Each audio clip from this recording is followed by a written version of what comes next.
Olá, bem-vindo a mais um culto transmitido, um projeto da Igreja do Nazareno da Praça da Bandeira. Prepare sua Bíblia, nós vamos ler em Mateus capítulo 24, versículos de 1 ao 8. Então prepare sua Bíblia e eu vou orar pela sua vida agora. Coloque a mão no seu coração, ore comigo, consagre sua vida ao Senhor.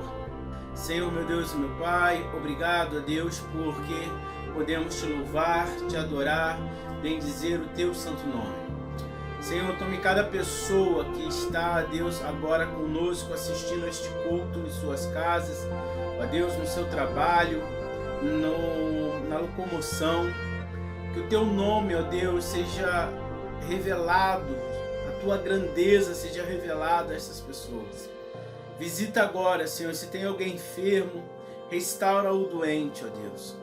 Senhor, consola o coração amargurado, entristecido e opera o teu milagre. Nesse domingo, ó Deus, que é um domingo em que comemoramos a ressurreição, ó Deus, nesse calendário que temos. E assim, ó Deus, a sociedade está, ó Pai, envolvida, Senhor, neste assunto. Por isso vamos tratar deste assunto neste dia. Fortalece a cada um, ó Deus, abençoa, guarda, protege e que teu nome seja bendito sobre toda a terra. Em nome de Jesus. Amém. Bom, vamos à leitura da palavra de Deus.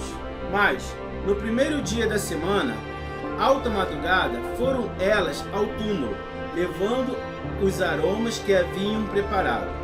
E encontraram a pedra removida do sepulcro, mas, ao entrarem, não acharam o corpo do Senhor Jesus. Aconteceu que, perplexas a esse respeito, apareceram-lhe dois varões com vestes resplandecentes. Estando elas, pois, de temor, baixando os olhos para o chão, ele lhes falaram: por que buscai entre os mortos ao que vive? Ele não está aqui, mas ressuscitou. Lembrai-vos do que, como vos preveni, estando ainda na Galiléia. Então disse: importa que o Filho do Homem seja entregue nas mãos dos pecadores e seja crucificado, e ressuscite ao terceiro dia. Então se lembraram de suas palavras, e voltando do túmulo, anunciaram todas essas coisas aos 11 e a todos os demais que com eles estavam. Que maravilha, né? Jesus ressuscitou. Amados, a partir de hoje nós contaremos 50 dias até o Pentecoste. Então, são 8 domingos, de hoje até o domingo de Pentecoste, né? Hoje já conta como dia 1. Então, dia 1 até o dia de Pentecoste. Então, eu quero trazer para você uma jornada bíblica nesses 8 domingos, 8 e mais 7 domingos, sobre da ressurreição até o Pentecoste. Então nós vamos fazer essa série de mensagens da ressurreição até o Pentecoste. E o tema da primeira mensagem que você vai ouvir agora é como agimos e como Deus age conosco quando não entendemos o projeto dele em nossas vidas. Então, se você quiser anotar aí, pegar um caderninho, Deus falou muito profundamente comigo preparando esta mensagem, e eu creio que Deus também falará ao seu coração. Então o tema é como Deus age conosco quando nós não conseguimos entender o projeto dele em nossas vidas. E eu quero então destacar algumas coisas contigo. Eu fiz aqui uma série de anotações, eu vou me permitir usar essas anotações porque Deus ministrou muito ao meu coração. Vamos entender um pouquinho das circunstâncias. Jesus havia sido crucificado na sexta-feira à tardezinha, né? E logo em seguida começaria o sabate, né? O sábado, às 18 horas do calendário judaico. E então Jesus, ele morre à sexta-feira, o seu corpo é retirado da cruz, depositado no sepulcro, mas o seu corpo ainda não havia sido preparado, né? Não havia ainda tido um funeral adequado, porque as pessoas não poderiam ali chorar o seu morto ou preparar o corpo de Jesus de maneira adequada, porque na tradição judaica, quem tocasse em um morto não poderia participar então da Páscoa. então alguns homens que tocaram em Jesus, tiraram ele da cruz, levaram para o sepulcro, provavelmente esses homens não participaram da Páscoa naquele dia, naquela noite. Mas o que acontece, amados?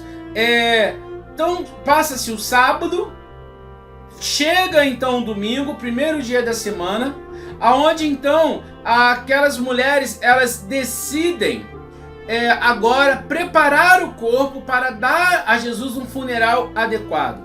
Como elas não tinham entendido o projeto de Deus, a decisão delas agora, a primeira decisão delas é: vamos arrumar dar um jeito naquilo que já tá acabado, né? Muitos de nós às vezes não entendemos o agir de Deus e por isso nos sentimos decepcionados. Aquelas mulheres estavam decepcionadas, frustrado e perdido. Não foi diferente com os discípulos ou com os seus seguidores na época. Não entenderam um sacrifício de Cristo e se sentiram assim. Mas Jesus, com todo amor, explicou e os confortou, assim como faz comigo e com você. Os discípulos não entenderam as palavras de Jesus até aquele momento.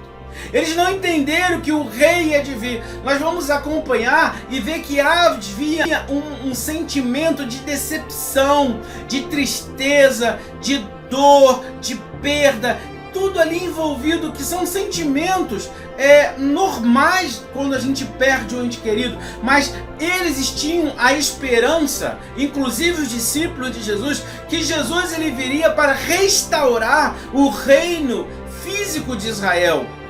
Eles não se lembraram do que Jesus disse no passado, que o seu reino não era neste mundo.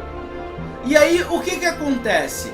Como é que a gente consegue avançar em tudo isso? Olha só, às vezes quando a gente vê que a coisa não vai andar, que Deus não fez um milagre da maneira como nós imaginamos, porque o rei estava morto.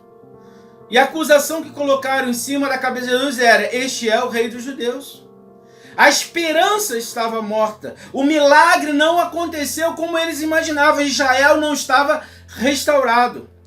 Tentamos perfumar o que está morto. Então elas falaram: bom, já que morreu, já que não há jeito, já que a esperança de Israel ela se perdeu, então vamos pelo menos então perfumar o corpo. Então às vezes a gente toma essa atitude de tentar perfumar aquilo que está morto, preservar o que está prestes a apodrecer. Então elas iriam ali também embalsamar o corpo, né, para preservá-lo o máximo de tempo.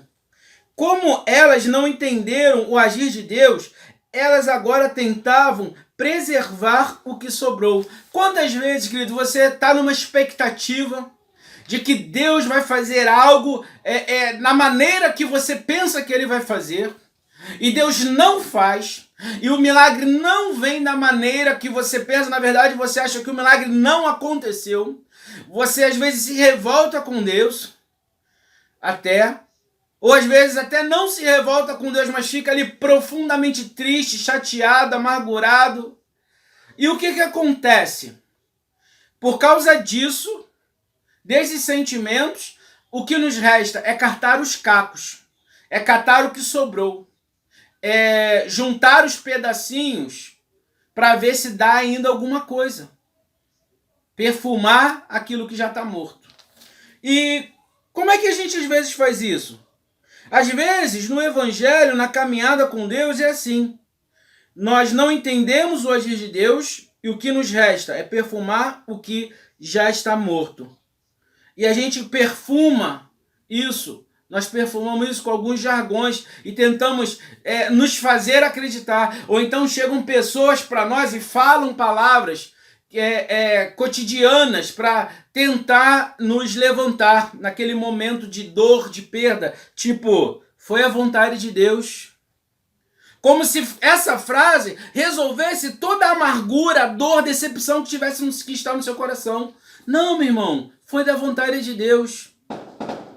Ou então diz: Deus sabe de todas as coisas. O amanhã a Deus pertence. Confie em Deus. Isso tudo, às vezes, nós já sabemos. Mas essas frases normalmente são usadas para tentar perfumar algo que está ruim. Para tentar dar um ar de espiritualidade a uma consequência, às vezes, de algo ruim. Ou um não de Deus. Você pediu a Deus uma cura para alguém, você está pedindo a Deus uma cura para você, e parece que Deus está dizendo não, e para nos consolar, a gente começa a dizer isso. Não, é a vontade de Deus, Deus sabe de todas as coisas, e aí a gente vai tentando perfumar aquilo. E aí, o que acontece? Como é que a gente vê isso? Porque a gente não entende o projeto de Deus, então a gente tenta perfumar. Ou pior ainda, quando tentamos perfumar, em vez de perfume, as pessoas jogam veneno.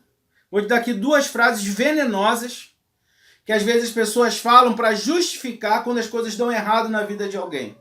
Quando a pessoa recebe um não, quando alguém tem uma frustração grande. Fala assim, ó, faltou fé. Se tivesse fé, não teria acontecido. Ou então, deve estar em pecado, por isso Deus não respondeu. Nós temos que entender, queridos, que Deus é o Deus do sim e do não. E Ele não age segundo a nossa criatividade. Deus não precisa da sua criatividade para fazer o plano dele agir. Na criatividade dos israelitas naquela época, Jesus ele teria que, e há um consenso entre os teólogos que o próprio Judas, quando ele traiu Jesus para tentar despertar nele um sentimento revolucionário. Para tentar despertar nele um sentimento de ele dizer não, hipócritas, fariseus, saduceus, sinédrios, vocês estão todos errados, eu sou o rei dos reis, o filho de Deus, e ali ele revelar a hipocrisia da religião, e ali ele se colocar como um filho de Deus, ele fazer milagre, libertar o povo de Israel do domínio romano. Essa era a criatividade, essa era a ideia que os judeus tinham naquela época, inclusive os discípulos que viveram 3 anos consecutivos com Cristo. Às vezes você está muito tempo com Jesus, mas ainda não entendeu o projeto dele na sua vida. Você não entendeu o porquê que você tem que passar por algumas coisas. O porquê que algumas perdas são necessárias. Mas olha como é que Deus trata conosco, queridos. E quando Deus não age como esperamos, a primeira coisa que acontece é colocarmos uma pedra no nosso coração, que dificultará ainda mais tentarmos amenizar aquela dor. Havia uma preocupação entre aquelas mulheres de quem tirará a pedra, porque uma pedra foi colocada.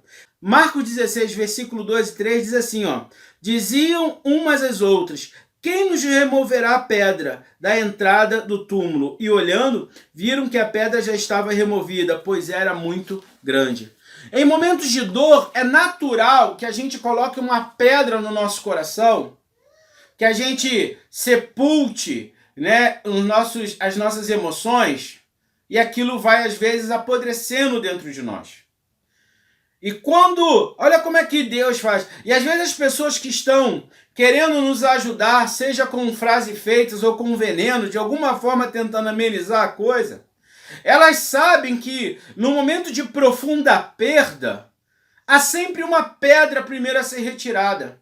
Há sempre uma pedra, porque no momento da dor, queridos, a gente não quer ouvir frase feita. A gente não quer ouvir, na verdade a gente não quer ouvir nada. E aí eu quero dar uma palavra primeiro assim, devemos ter e respeitar a dor uns dos outros.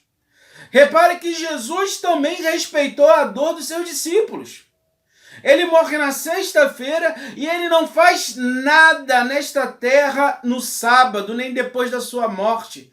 Há um tempo de luto entre a sua morte e a sua ressurreição. Jesus, antes de dar qualquer palavra, respeitou a dor daqueles que sofriam. Olha, e às vezes as pessoas não respeitam a nossa dor, não respeitam a dor daquele que sofre. Acha que o crente, a pessoa de Deus, não tem direito de sofrer, de ter dor, de ter o seu tempo de luto. Você tem um direito de tempo de luto. Esse luto não pode durar a vida toda. Esse luto não pode durar uma eternidade. Mas você tem o direito de estar num momento recolhido, triste.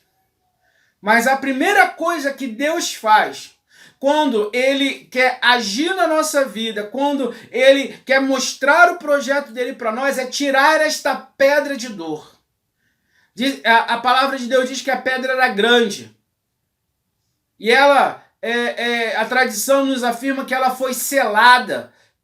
A Bíblia diz que havia guardas para proteger, para ninguém roubar o túmulo. E a Bíblia vai dizer que um anjo arrancou aquela pedra com força. Deixa Deus arrancar, às vezes com força, esta pedra da dor do seu coração.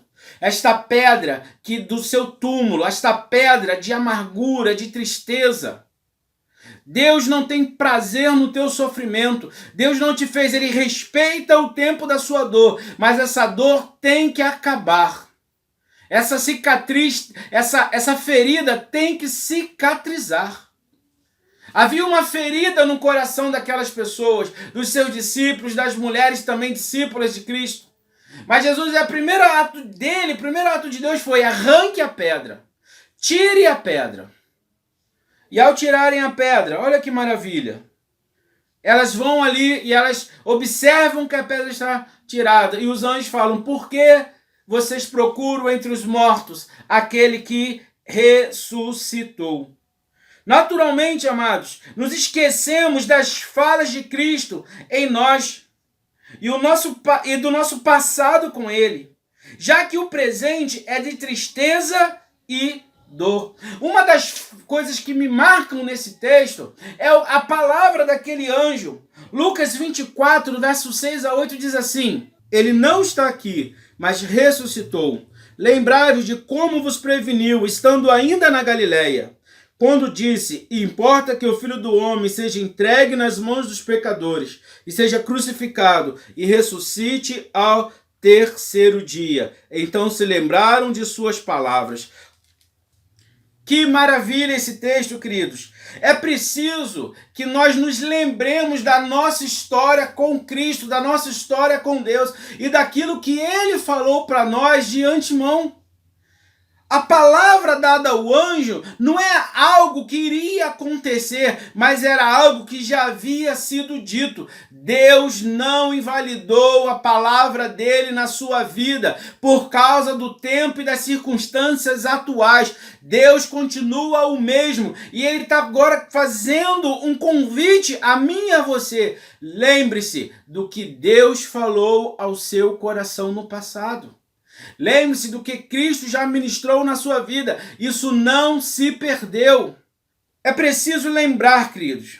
Inclusive lembrar que às vezes é preciso padecer. É preciso nos lembrar que Cristo também disse que às vezes vamos ter aflições. Olha o que Pedro escreve em sua carta. 1 Pedro 1, de 3 a 8. Bendito Deus e Pai do nosso Senhor Jesus Cristo, que, segundo a sua muita misericórdia, nos regenerou para uma viva esperança, mediante a ressurreição de Jesus Cristo dentre os mortos, para uma herança incorruptível, sem mácula, imarcessível, reservada nos céus para vós outros,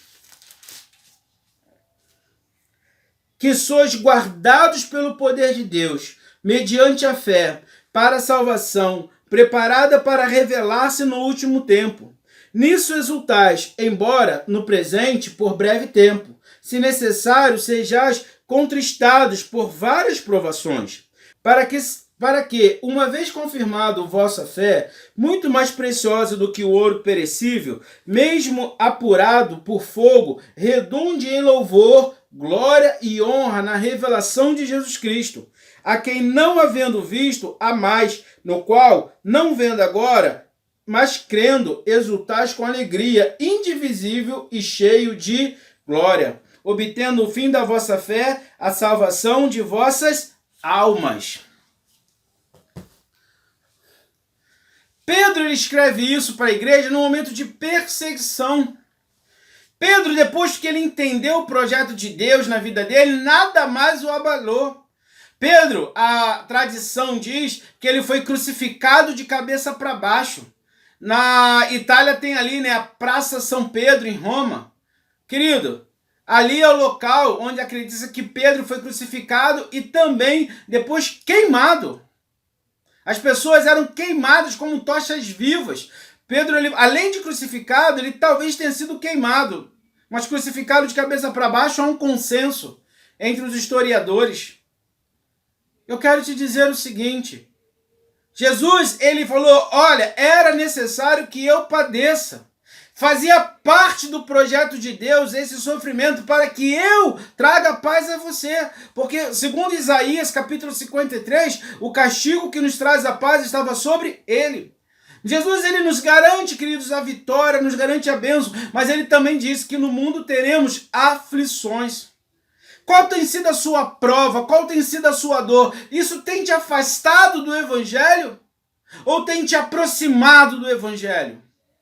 A tua esperança está nas conquistas deste mundo ou estão nas conquistas do reino dos céus? Não que conquistar coisas neste mundo seja errado, é maravilhoso, você deve conquistar e ter tudo aquilo que Deus separou para você. Você deve ter do bom e do melhor. Você deve ter, querido, o máximo do máximo daquilo que Deus quer te dar. Ser tudo aquilo que Deus te chamou para ser.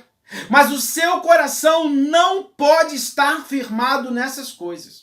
O seu coração não pode estar firmado nessas coisas humanas, passageiras. Há pessoas que se revoltam com Deus, né? Afastam-se de Deus porque o seu casamento não deu certo ou porque não casaram. Há outros que se afastam de Deus por causa da perda de um ente querido. Há outros que se afastam de Deus por causa da perda de um emprego, por causa de momentos financeiros complicados, por causa de problemas relacionais. A prova da vossa fé, querido, é passageira, é momentânea, comparada à glória que Deus tem para você reservada. E todas as coisas aqui nesta terra serão adicionais, serão complementares.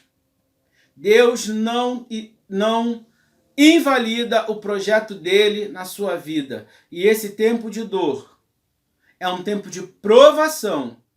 Se você passar, queridos, Deus não só confirmará a sua salvação e a tua vida com Ele, mas também provavelmente te dará uma bênção nesta terra. Como o salmista Davi mesmo disse, pereceria se não cresce que veria a glória do Senhor, os benefícios do Senhor na terra dos viventes.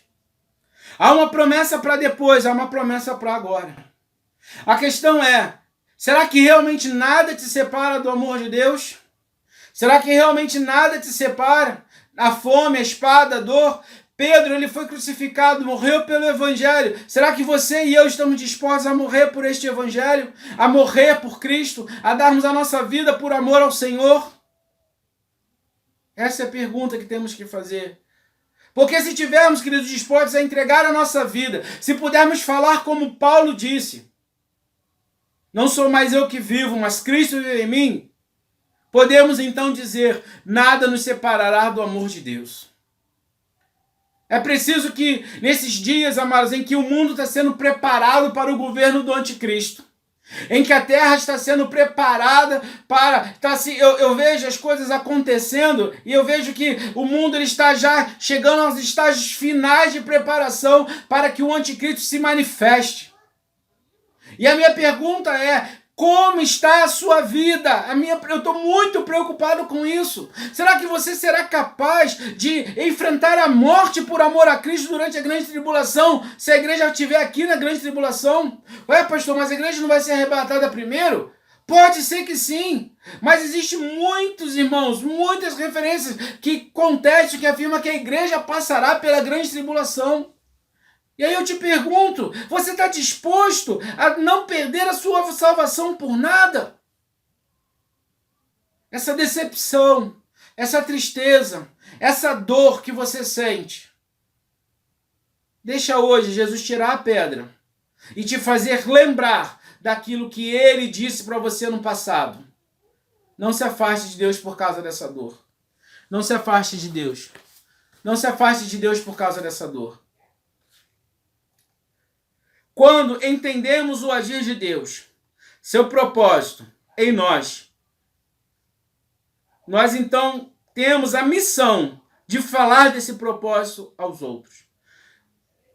Mateus 28, de 7 a 10, e aqui Lucas, capítulo 26 seguinte, vai dizer, nos versículos posteriores, que as mulheres saíram dali e foram falar com os discípulos que Jesus havia ressuscitado. Quando elas tomam a decisão agora de falar do milagre, porque elas lembraram do que Cristo falou com elas, sabe o que acontece? Antes de elas chegarem, a Bíblia vai dizer que Jesus se apresenta a elas e elas se prostram a seus pés. E Jesus mais uma vez sai com a ordem de Jesus: vá e fale aos meus discípulos que eu ressuscitei e vou encontrá-los na Galileia, que eu marquei um encontro com eles. E aí, queridos, eu quero dizer isso para você.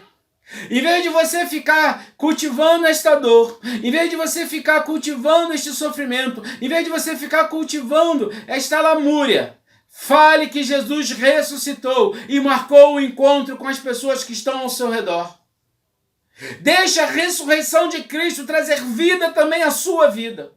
Deixe a ressurreição de Cristo ser maior do que esta dor, do que esta preocupação, do que este sofrimento. Deixe que a ressurreição de Cristo seja o pilar de transformação da sua história.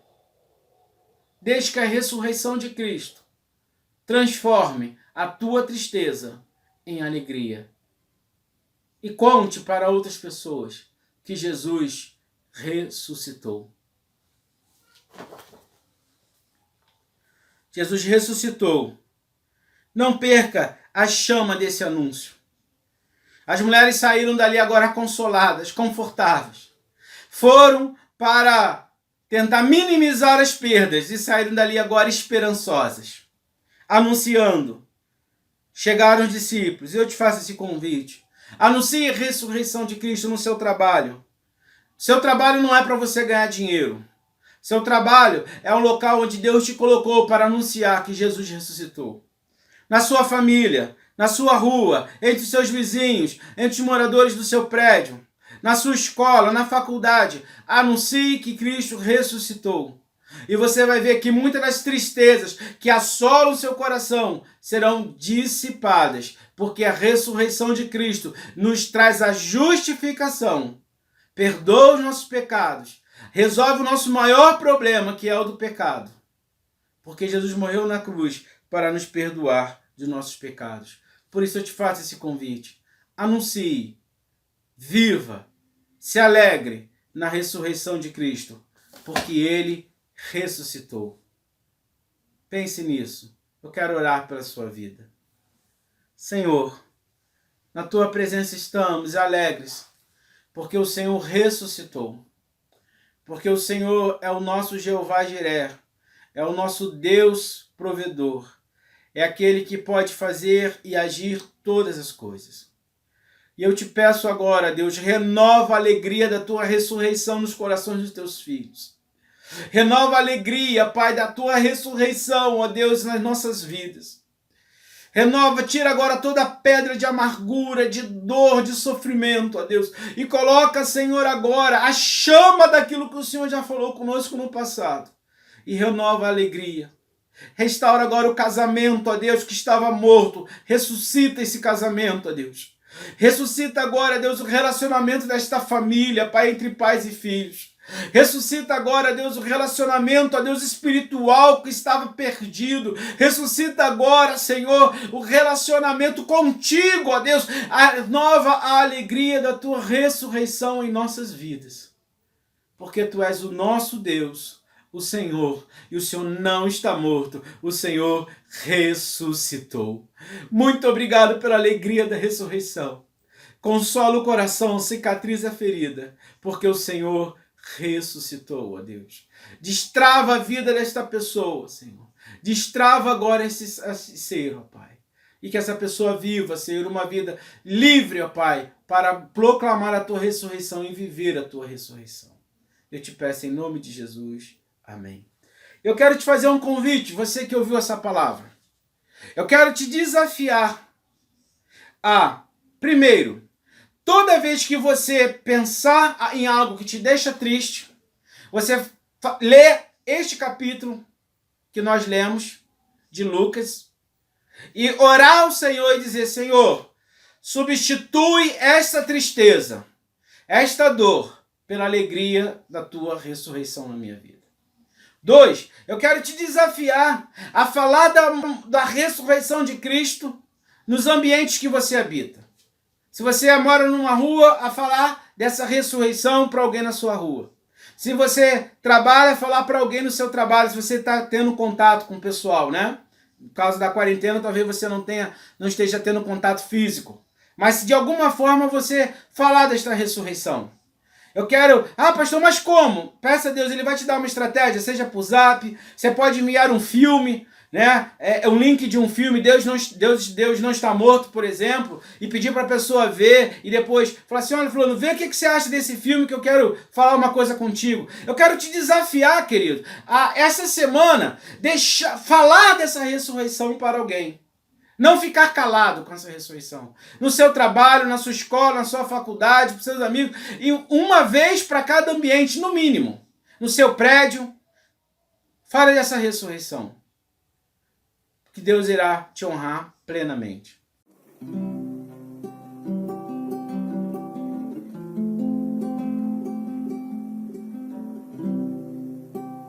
Perto quero estar, junto aos teus pés, pois prazer maior não há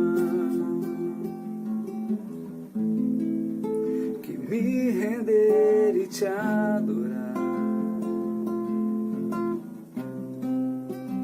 Tudo que há em mim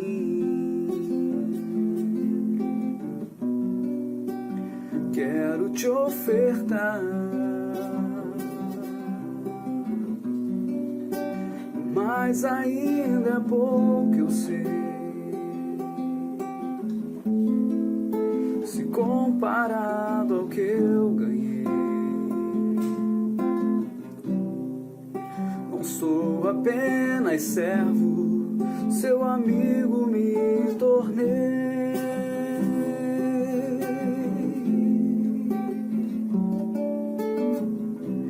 Te louvarei, não importam as circunstâncias, adorarei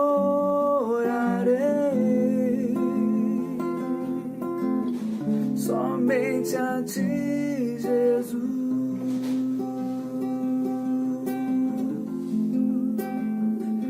Perto quero estar, perto quero estar,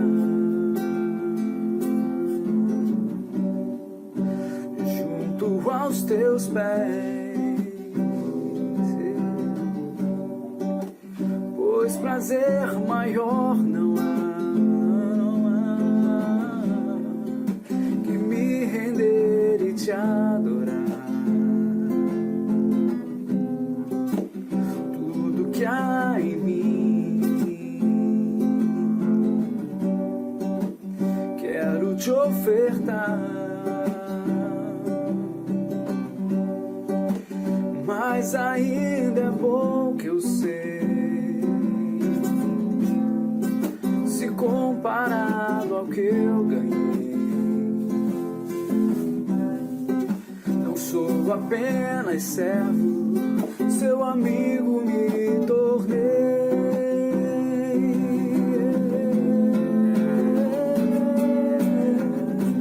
Te louvarei,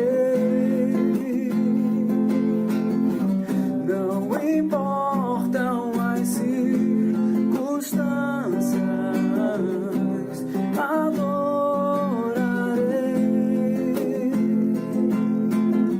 somente a ti, Jesus.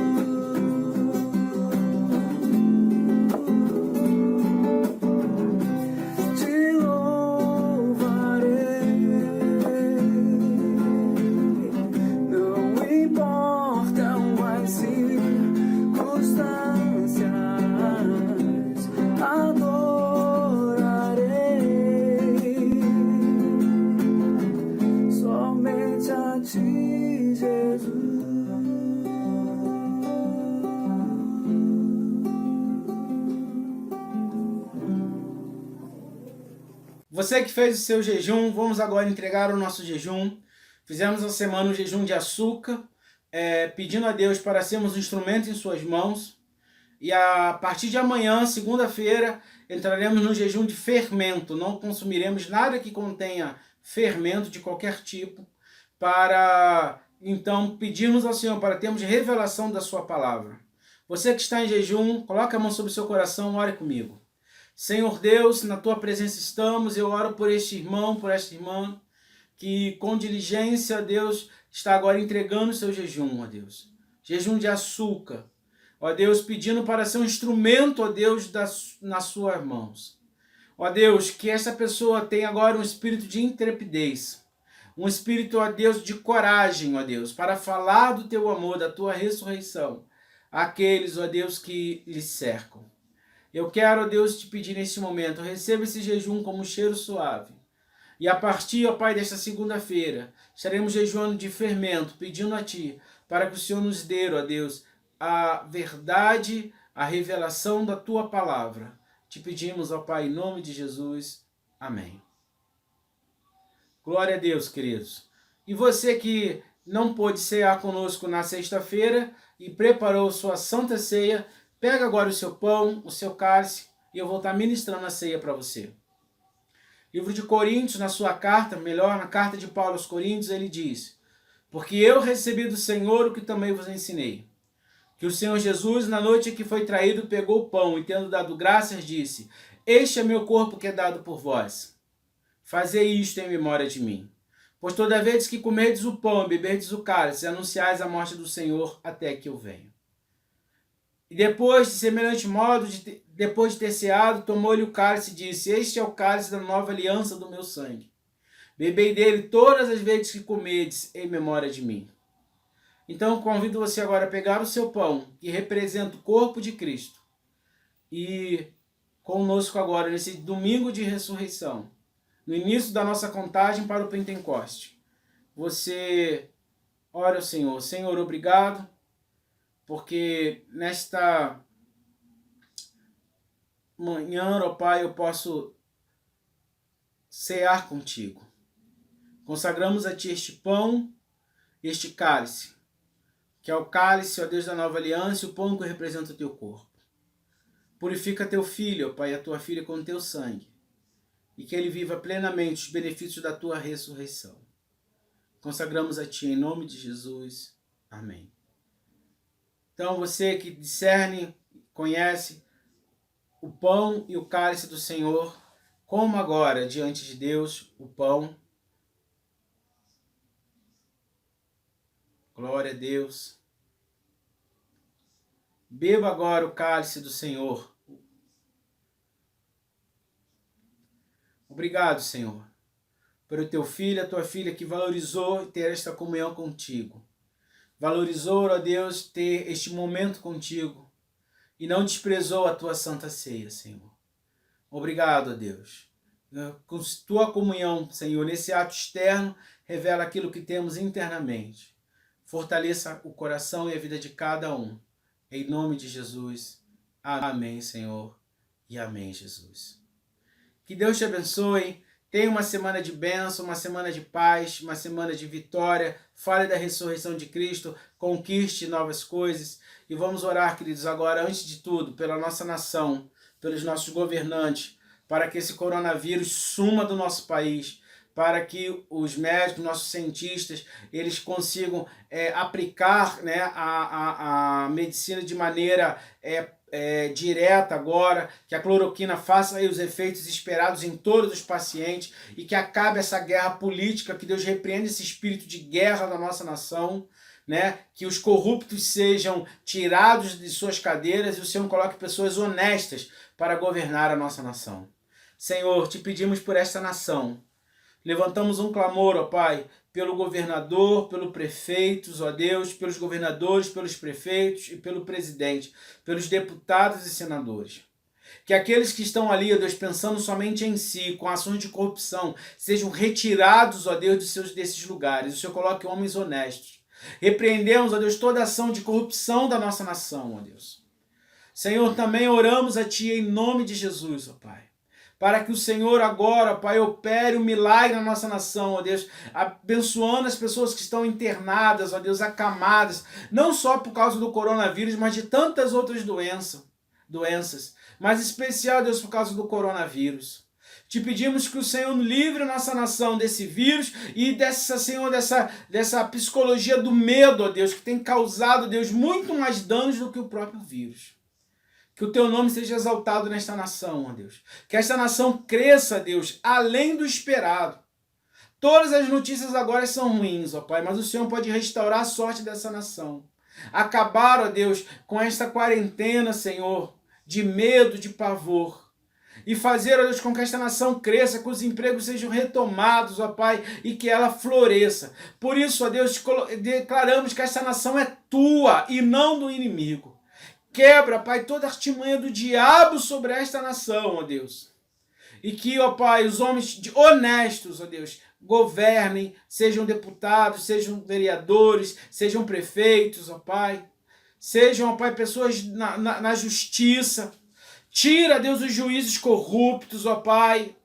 Também, Senhor, a tua palavra diz que quando o juiz julga, Deus, de maneira incorreta, a nação sofre também. Por isso, ó Deus, eu te peço, ó Deus, em nome de Jesus, muda o quadro da nossa nação, ó Pai.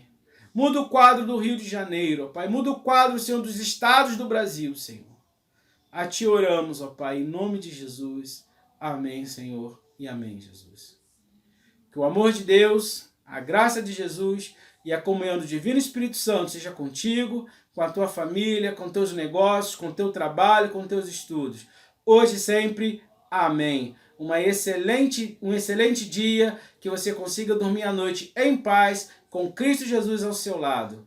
Assim terminamos este culto transmitido em nome de Jesus.